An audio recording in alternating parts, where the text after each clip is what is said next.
स्वीकार करूँगा, क्योंकि इस जन्म में कहीं न कहीं मैं एक पत्नी व्रतधारी हूँ, सीता इस जन्म में मेरी पत्नी है। लेकिन फिर भी आपकी भक्ति के जो है फल को देने के लिए मैं वापस आऊँगा। यदि आपने मुझे पहचान लिया तो मैं आपको पत्नी रूप में स्वीकार करूँगा, अन्यथा अगर आप मुझे नहीं पहचान पाई जब मैं लंका से वापस आऊँगा, तो मैं पत्नी रूप में आपको स्वीकार नहीं करूँगा। हुआ भी वैसे ही था कि जब श्री रामचंद्र जी लंका का वो युद्ध जीत करके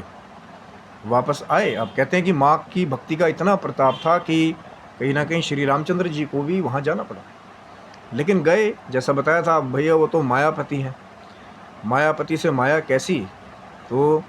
जब मायापति वहाँ पे पहुँचे तो कहीं न कहीं माँ वैष्णो जो थी वो उनको नहीं पहचान पाई, क्योंकि ये कोई साधारण बात नहीं है। भगवान विष्णु एक से एक कलाओं में और माया में माहिर है।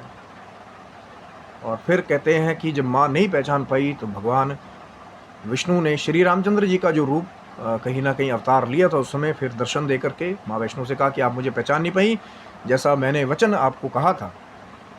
अब मैं आपको इस जन्म में पत्नी रूप में स्वीकार नहीं करूँगा। लेकिन फिर कहीं ना कहीं अनुनय विनय माँ ने जो है, माँ वैष्णो ने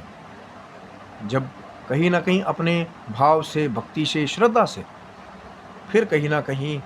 नारायण के आगे अपना विनम्र निवेदन रखा, तब फिर कहा श्री रामचंद्र रूपी भगवान विष्णु ने कि मैं आऊँगा कलयुग में,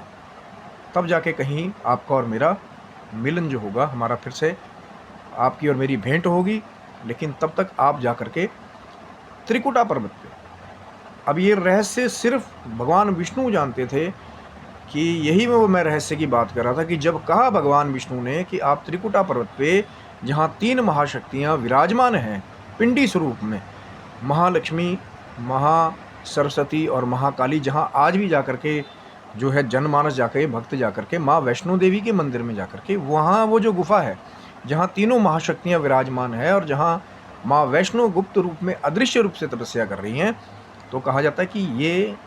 कथन कहीं ना कहीं श्री रामचंद्र जी ने कहा था माँ वैष्णो से। अब यही वो रहस्य है कि जब ये कहा श्री रामचंद्र जी ने कि वहाँ पे तीनों महाशक्तियाँ विराजमान हैं, माँ वैष्णो को वहाँ जाने के लिए कहा, लेकिन ये जो रहस्य है कहीं ना कहीं, चाहे वहाँ के बहुत खास पुजारीगण हैं,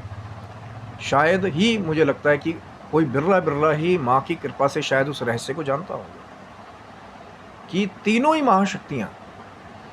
कब से, किस कल्प से, किस काल से वहाँ पे पिंडी रूप में कब से विराजमान हैं और किस कारण से